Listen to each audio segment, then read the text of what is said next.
कांग्रेस सांसद दीपेंद्र हुड्डा बस्ताड़ा टोल पर पहुंचे, किसानों से मिलकर उनका हालचाल जाना। दीपेंद्र हुड्डा ने मृतक किसान सुशील काजल के परिजनों से मुलाकात कर उन्हें सांत्वना दी। उन्होंने पत्रकारों से बातचीत करते हुए कहा कि भारतीय जनता पार्टी की सरकार किसानों को उनका हक देने में कतरा रही है। पिछले 10 महीने से देश के 5 प्रमुख प्रदेशों में किसान आंदोलन चला हुआ है। इस आंदोलन में 8 बार किसानों पर लाठीचार्ज हुआ, आंसू गैस के गोले छोड़े गए और वाटर कैनन की बौछार की गई, पर किसी भी भाजपा सांसद व विधायक ने संसद और विधानसभा में किसानों के प्रति सहानुभूति के 2 बोल नहीं बोले। आंदोलन के दौरान 500-600 किसानों की मौत हो चुकी है, लेकिन भाजपा नेताओं को यह आंकड़े दिखाई नहीं देते।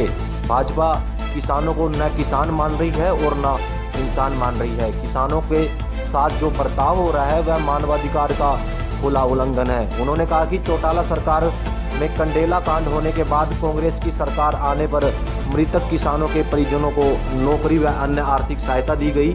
यदि आगे कांग्रेस की सरकार आती है तो मृतक किसान के परिजनों की मदद की जाएगी। कांग्रेस विधायक दल के नेता की तरफ से फिलहाल आर्थिक सहायता की पेशकश है। उन्होंने कहा कि हुड्डा के कहने पर अमरिंदर सरकार ने किसानों की मदद की। लाठीचार्ज के बारे में दीपेंद्र हुड्डा बोले कि यह सब सरकार की शय पर किया गया।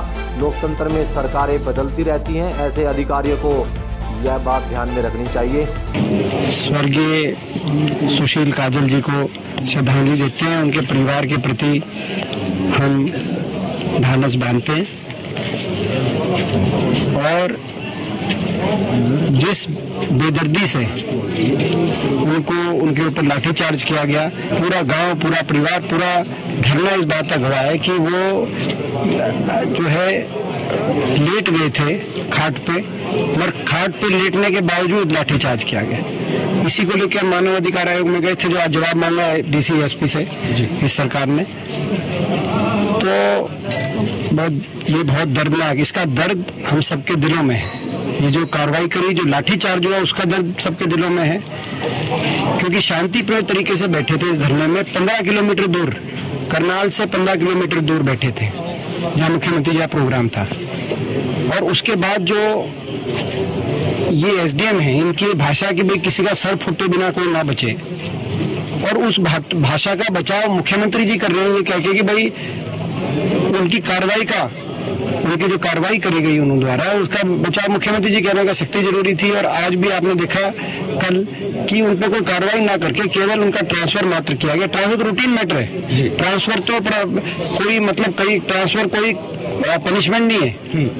ट्रांसफर तो रिवॉर्ड भी हो सकता है, तो ट्रांसफर इज नो पनिशमेंट। ये दुख की बात है। इससे ये स्पष्ट हो जाता है जो हम शुरू से कहते हैं कि कहीं ना कहीं सरकार की शय पे ये हुआ है। तो इसमें सरकार की नियत आज शक के दायरे में सरकार की शय पे हुआ है। ऐसा लगता है सरकार के दिशा निर्देश से हुआ है। मुख्यमंत्री जी के जो बोल हैं उससे स्पष्ट हो जाता है। जो उनकी कार्रवाई है, उस अवसर पर कार्रवाई ना करने की कार्रवाई, उससे ये पूरी बात प्रमाणित हो चुकी है। जो अधिकारी अपनी सरकार, इस सरकार को खुश करने के चक्कर में लोकतंत्र और संविधान की सीमाओं को लांघने का काम करेंगे, जो लोकतंत्र को लठतंत्र समझ के किसानों पे जबरदस्ती करने का काम करेंगे, ऐसे अधिकारी समझे कि सरकारें बदलती हैं प्रजातंत्र में। आज ये है, कल दूसरी सरकार आएगी, और जब सरकार आएगी तो उनके हर एक एक्शन का जवाब उनको देना पड़ेगा। हरियाणा में 15 में से 14 भाजपा के, अकेला में एक मैं विपक्ष में हूँ, ऐसे ही सरकार भाजपा की, इतने विधायक। तो क्या उन लोगों को अपने हलकों में सुख दुख में, वो इतने किसानों की मौत हुई है, उनके घर जाके आंसू पोंछने के दूर की बात है, किसी ने संसद में या विधानसभा में खड़े होकर सहानुभूति के 2 शब्द भी क्या नहीं कहने चाहिए थे?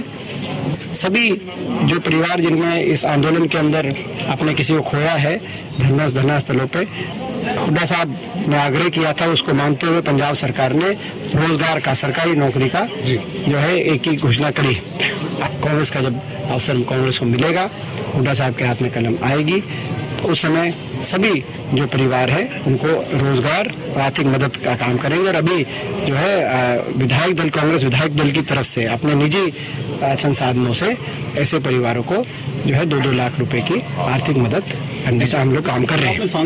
ये पूरा सत्र बीत गया। हमने संसद सत्र में 3 मांगे रखी थी कि भाई किसान के मुद्दे पे हमें चर्चा करने का अवसर मिले विपक्ष को, महंगाई और बेरोजगारी यानी कि अर्थव्यवस्था पे चर्चा करने का मिले, और जासूसी कांड पे।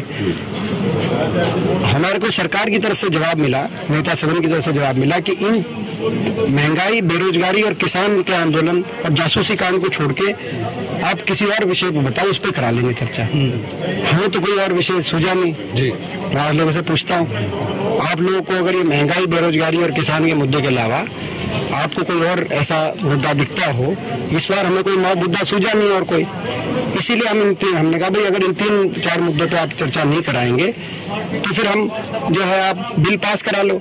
बिल पास कराने के लिए कोई संसद बुलाने की जरूरत नहीं, डाक पे मेजोरिटी तो इनके पास है जी। डाक से वोट डलवाए, कानून बनाए। अगर चर्चा ही नहीं करानी है तो हम लोग क्यों जाए संसद?